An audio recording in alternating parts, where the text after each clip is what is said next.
ఖాళీలు ఉన్నాయి. అవన్నీ కూడా ఎక్కడికక్కడ కంప్లీట్ చేసి ముందుకు పోతున్నాం. ఇవన్నీ ఒక ఎత్తు అయితే ఇప్పుడు మేజర్ వర్క్ చాలా వరకు ఈరోజు నీళ్లు కూడా తగ్గాయి. నీళ్లు కూడా మనం చూస్తే దగ్గర దగ్గర 0.5 ఆ ప్రాంతంకి వచ్చాం. ఇది ఒక మంచి మేము ఒక ఎక్స్పెరిమెంట్ కింద ఇవన్నీ చేస్తున్నాం. ఇన్ఫ్లో బుడమేరు ఎంత నీళ్లు వస్తున్నాయి, బుడమేరు కెనాల్ ఎంత వాటర్ని కృష్ణా తీసుకుపోతుంది, టౌన్లో అవర్లీ బేసిస్ ఎంత రెయిన్ పడతా ఉంది, ఎంత వాటర్ జనరేట్ అవుతా ఉంది. బుడమేరు నుంచి స్వీపేజ్లో కొంత నీళ్లు వస్తున్నాయి. ఆ నీళ్లు 500 క్యూసెక్స్ నీళ్లు వస్తున్నాయి.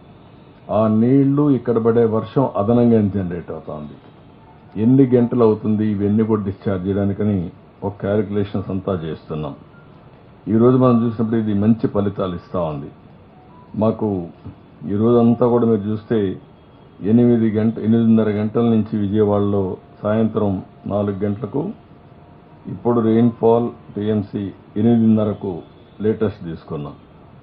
0.0132 టీఎంసీ నీళ్లు ఇక్కడ జనరేట్ అయింది. ఇవి చూసిన తర్వాత 6 గంటలకు 0.51 టీఎంసీ నీళ్లు ఇంకా ఉన్నాయి. ఇక్కడ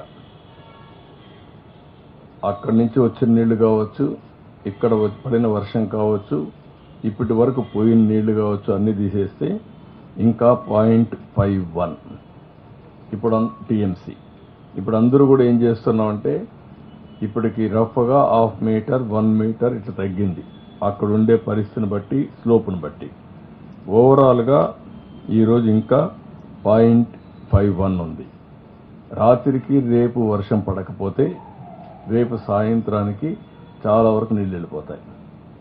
మళ్ళీ వర్షం పడితే ఆ నీళ్లు కూడా డ్రైన్ చేయాలి. దానికి కూడా ఇది ఉంటుంది. దీనికి కూడా ఎక్కడికక్కడ ఆల్ డ్రైన్స్లో ఉండే వాటర్ అంతా పుష్ చేయడానికి ఎక్కడికక్కడ మెకానిజం ఎస్టాబ్లిష్ చేశాం. లాంగ్ ఆర్మ్స్ ఉండే ప్రొక్లైన్స్ కూడా తెప్పించాం. కొంత లోపల ఎక్కడన్నా చెత్తా చెదారం ఉంటే అవన్నీ క్లీన్ చేయించడిగా చేశాం. ఇప్పుడు ఇంకొక పక్కన మనకు వచ్చినటువంటి పెద్ద ఛాలెంజ్ ఏంటంటే మనం దగ్గర ఒక 6,000, 7,000, 8,000 క్యూసెక్స్ లేకుంటే కంటిన్యూ చేస్తున్నాం పని. ఇంకా బండ్ పెంచి 10,000-15,000 క్యూసెక్స్ ఆఫ్ వాటర్ కృష్ణా రివర్కి పోవడానికి అది ఇంకా పని కొనసాగిస్తున్నాం. కానీ రేపు దగ్గర డిఫరెంట్ టైమ్స్లో ఫస్ట్ 12 గంటలు సెప్టెంబర్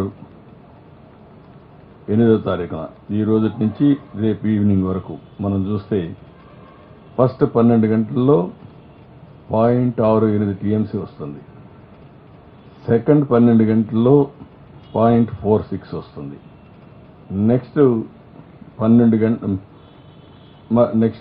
గంటల్లో 0.05 వస్తుంది.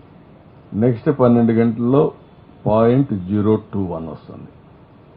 ఆ వాటర్ వస్తే ఎంత వస్తుంది అనేది కూడా క్యాలిక్యులేట్ చేసి మళ్ళీ ఎక్కడ కూడా ఈ కాలువలు పొంగకుండా ఏం చేయాలనో ప్లానింగ్ చేసుకుంటున్నాం. ఇప్పటి నుంచి దాన్ని కూడా ఫుల్గా శ్రద్ధ పెట్టి అదే టౌన్కి వస్తే రేపు 0.03 ఇప్పటి నుంచి 12 గంటల్లో వస్తుంది.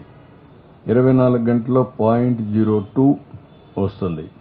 36 గంటల్లో 0.002 వస్తుంది. కాబట్టి సేఫ్. ఇక్కడి నుంచి నీళ్లనే పంపించగలుగుతాం. కానీ అక్కడ బుడమేరు ఏదైనా ప్రాబ్లం ఇస్తే మళ్ళా సమస్య వస్తుంది. ఎందుకు ఇవన్నీ క్యాలిక్యులేట్ చేస్తున్నామంటే ఎన్ని జాగ్రత్తలు తీసుకుంటున్నామో ప్రజలు కూడా అర్థం చేసుకోవాలి. మీ మీడియాకు కూడా అర్థం కావాలి. టెక్నాలజీని పూర్తిగా